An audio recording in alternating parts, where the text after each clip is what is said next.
Hey everybody, it's Marco with Luso Overland, and we're talking about Gen 3 Mitsubishi Montero. That's 2001 to 2006 rear spoilers today. This video is going to cover the entire installation of our spoiler, and I just wanted to do this before we go out to the truck. Just want to show you what you get in the box. Of course, you get the spoiler. It comes unpainted. You're going to get this hardware bag, and inside are going to be the end caps to go over that. And then you're going to get your hardware bag with 2 bolts, 2 flat washers, 2 lock washers, 2 nut certs, and a nylock nut for the center stud.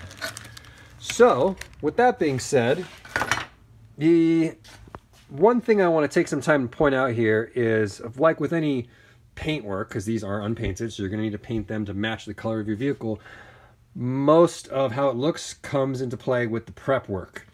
And I'm not going to, for a second, pretend that these are as good of quality as the OEM ones. I think the OEM ones are definitely nicer simply because the attention to detail that goes in with the finishing as well as the mold that they're using. But the OEM ones are long since discontinued, so your only hope is to find one used, like in a junkyard, for example.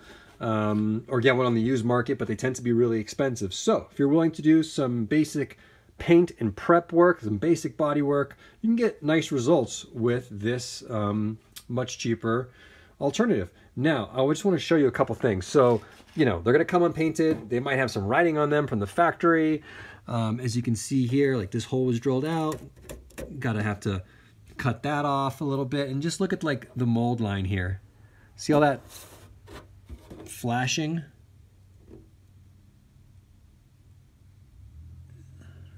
Just around it like that. I would clean that up with like an X-Acto knife, a little bit of sandpaper, a few minutes of work on the prep side before painting it, I think will go a long way. Additionally, outside of that flashing around the mold seam, let me see if some of this shows up. Can you kind of see some very small lines? There's a little bump right there that could be sanded. Let me see. Here we go. There's some little divots like that. And these are very, very small. I think I would hit it with some sandable primer, and then that'll fill that in and you can sand it. I don't really see anything on this particular one that would be big enough to justify some body filler before. Just some sandable primer I think would do it, but I just want to point that out. Take a few moments, look at your spoiler, hit it with some sandpaper, do what you got to do. Apologize for the light, it's real bad out here today, but you're going to open up your rear tailgate door, and then right in the center at the top there's going to be this hole, and it's going to have this grommet on it. So go ahead and pop that off, and then what you're going to do is use like an automatic center punch and create a divot right there in the very center, and then go ahead and drill it out like I've done here with a small drill bit. So create a pilot hole, and this is going through the outside of the door. So make sure you get right in the center and drill that out, and then you're going to go ahead and step it up to a hole that's big enough for the M6 stud that's on the back of the spoiler to push through. So you widen out that hole, and we actually did ours, instead of going to M6, which is the size of the stud, we went to an M8, which is a 5/16 hole, because then that'll give us some adjustability for the position of the spoiler. So you're gonna widen that out, and then actually we used a step drill bit, not that you have to, and we actually came in from the other side, from the outside. That way, all of the shavings and the burrs, they're accumulating on the inside, so when you go to clean them out, you're not risking like scratching any paint or anything like that. So anyways, widen out that center hole, put the spoiler on, and put the nut that comes with the spoiler onto that stud. And the spoiler comes unpainted, and then you can paint it to match your Montero. And just take a look. You can see here's the edge on that side. There's about a 1/16 inch of gap, and then over here, and this will get moved out, so it'll be about a 16. So like I said, there's some adjustability. You can always oval out that hole with your drill bit if you need to move it around a little bit, but we're happy with that. And now comes the next part of securing the two ends.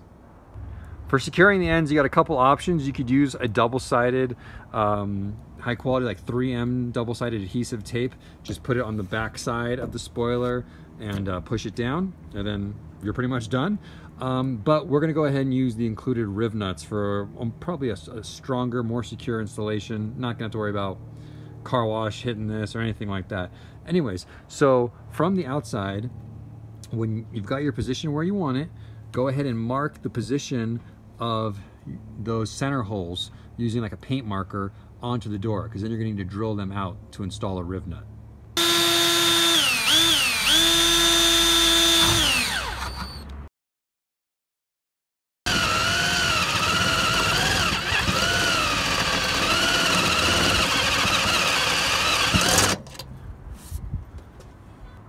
So you're going to go ahead and widen out your holes if you are using the two included Rivnuts with your spoiler, which we recommend. You're going to widen those out to 3/8 of an inch, or that's about a 9.5, 10 millimeter hole, so that your Rivnut is going to fit in there like that.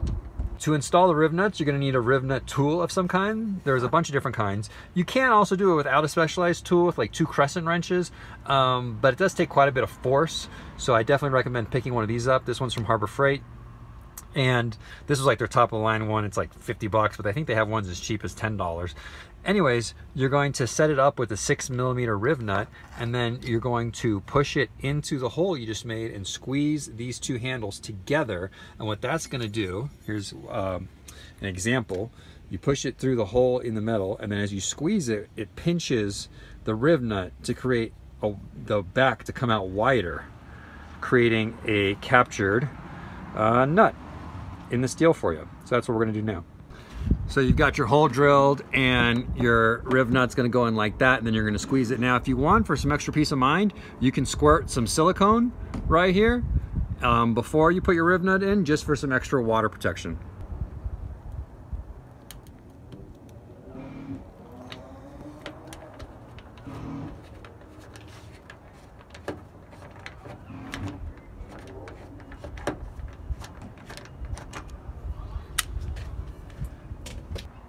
Then you can put the spoiler back on with the center stud, and before you put the final mounting, like this one's not painted obviously, but before you mount it for the final time, don't forget you can put silicone around that center stud. I'd recommend that before you put it through the hole and tighten it with the nut on the other side.